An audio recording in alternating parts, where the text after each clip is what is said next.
Right, and I'm back with some more weird shit people seem to throw at us. Now, one of this really weird thing that people seem to say is, um, you know, if you act, if you stay patient and you just go with the flow, karma does it all. Karma does it. Yeah, yeah, and their basis for that is that those parents who go around having spoiled brats, and then they have this one kid, which I mentioned before, who they've basically neglected but controlled their whole lives. Um, According to people, you know how they get punished by God?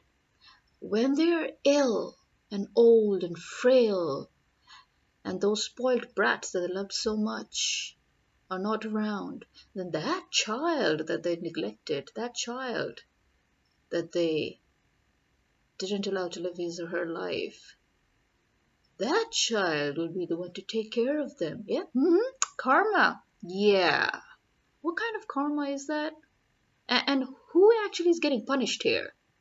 You're trying to tell me that this is God punishing the parents? That the child that they hurt the most is once again their servant slaving away throughout their worst times and maybe even in their deathbeds, and though that child is supposed to be rejoicing in the fact that once again their lives have to be put on the back burner for somebody else because their siblings are either too busy or too spoiled or too weak to do their part. I mean, seriously, who's getting punished here? I mean, I really don't get it. For the life of me, I have tried so hard to understand how this is supposed to be karma and how this is supposed to be a punishment. Because apparently, parents cannot even die until the child forgives them. Yeah. So you're hurt your whole life. You're slaving away for others. You're putting your life on the back burner again and again and again. You're making sacrifices. Nobody's thankful in any case, anyway. Not that you care about that anyway, because you're too tired. And you're constantly giving your time up to be there for others. And you have to forgive them too, because it releases you. I'm sorry, it doesn't release you, it releases them. So you just fucked your whole life and you forgave them for it. So they just went scot free. So, like, again, explain to me how this was karma and explain to me where the punishment is and who is being punished here. Yeah? I mean, that is just wow, that is some punishment. I mean, amazing how.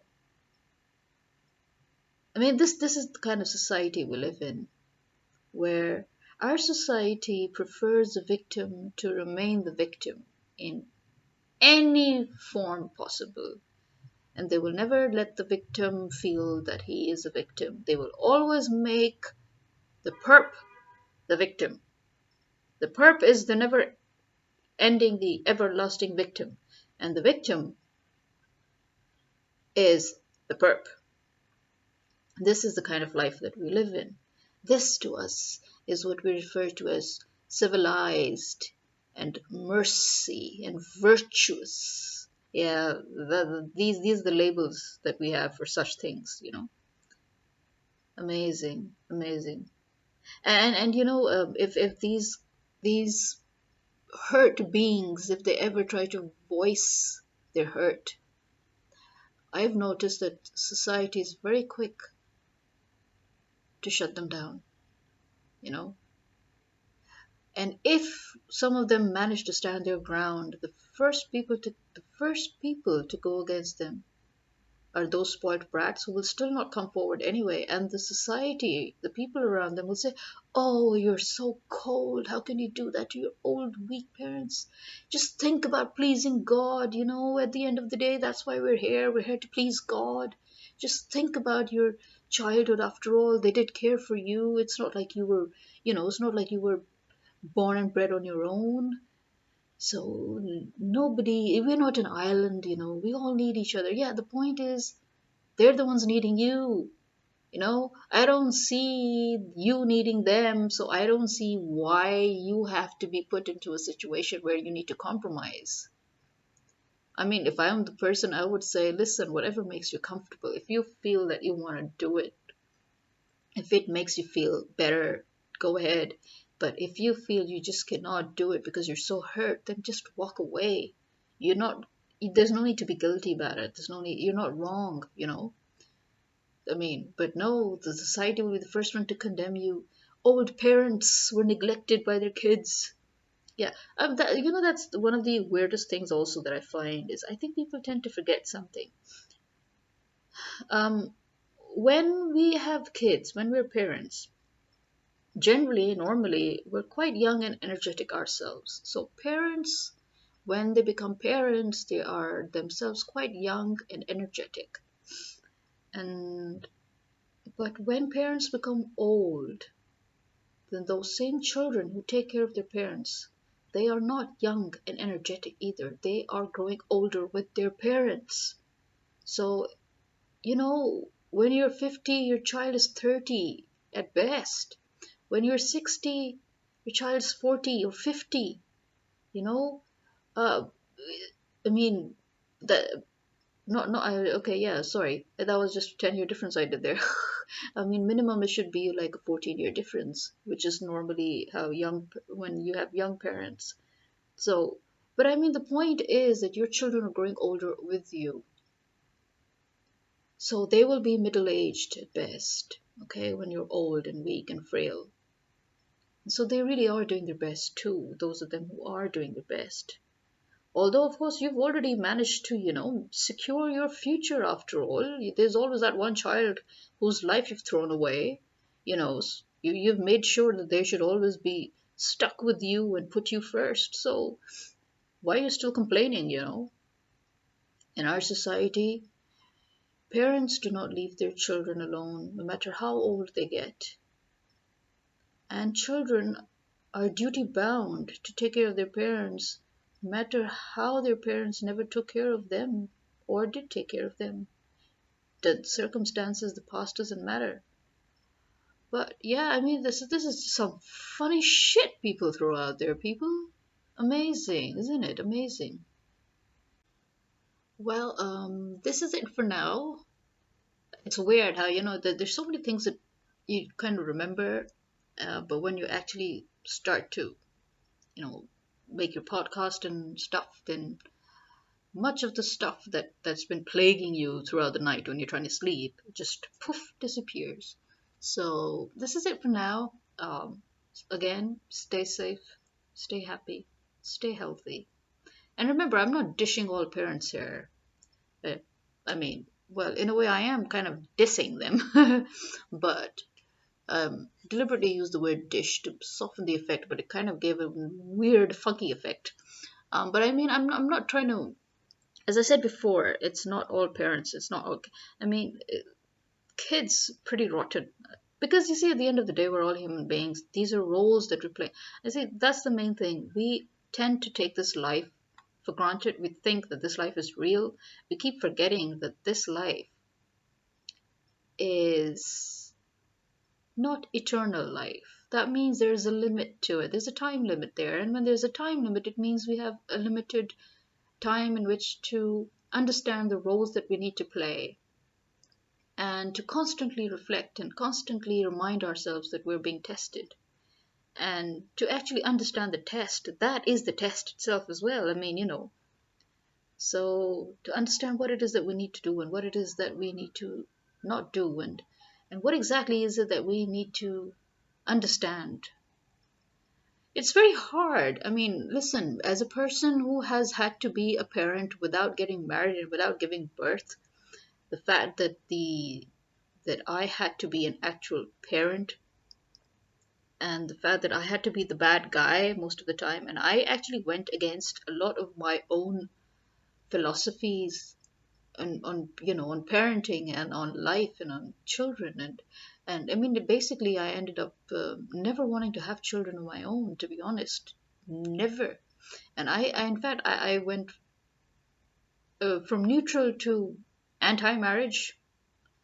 So I mean that happens, that happens when you are forced to do something that you're not ready to do, and when it's not the time for you to even do something that you're not even supposed to be doing in the first place, but you're just brought into the mix.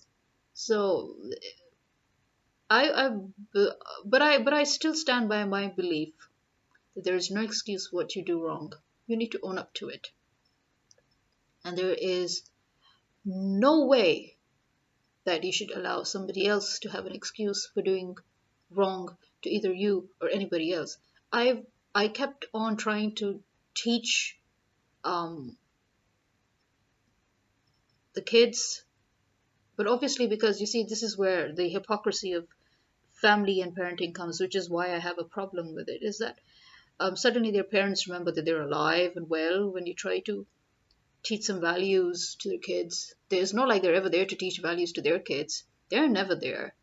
And when you try to get these teaching moments that, then they suddenly remember their parents. And the first thing that they would want to do when their ego steps in is that they would want to say the exact opposite or do the exact opposite, you know, just like, that immature defiance rebellion that, the the sense that they're actually this is their unconscious mind admitting to the fact that they suck as parents and they suck as human beings. So they're bringing all their inferiority complexes ahead, and they which obviously proves more disastrous to the kids. But I mean, as it is, it's that when I've always tried to teach kids that, listen, always stand up for what's right regardless. You're not here to please people. You're here to stand for what's right, and the right people will stand with you. Know your friends. Friends are not those people who take from you and make you think you owe them. Friends are those who stand by you and tell you when you're wrong, and you should never leave that friend that tells you that you're wrong. He is the best friend you could ever ask for.